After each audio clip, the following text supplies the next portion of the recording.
except, and this is a really big, bold-faced, triple underlined except in some individuals, depending on dosage, but also depending on pre-existing neural circuitry and propensity for anxiety, some people ingest or smoke sativa varieties, and regardless of whether or not it's a type 1, type 2, or type 3 variety, okay, regardless of the ratio between THC and CBD, people will experience intense anxiety and paranoia.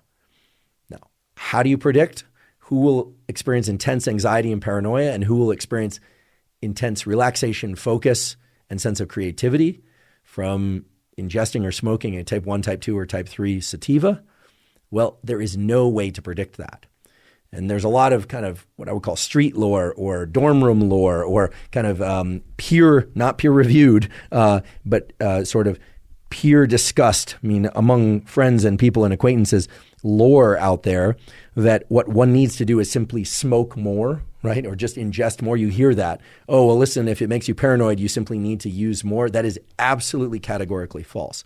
Everything we know about the way that THC and CBD work is that they tend to potentiate, that is, increase the effects of these different systems at given synapses and in different areas of the brain and body. That is, if someone experiences paranoia or anxiety from a given strain of the marijuana plant or from ingesting an edible in a particular way or a particular kind of edible, that person is very likely to experience the same effect every time they ingest that strain or variety.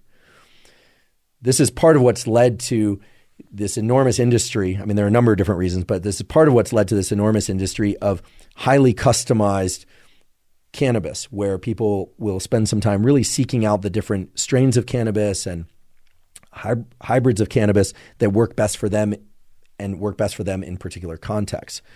I wish I could tell you that if you are a person who is, between 5'7" and 6 feet tall, and you have blue eyes or brown eyes, that the sativa varieties are going to be right for you, or that the sativa varieties are going to give you panic attacks. I can't do that.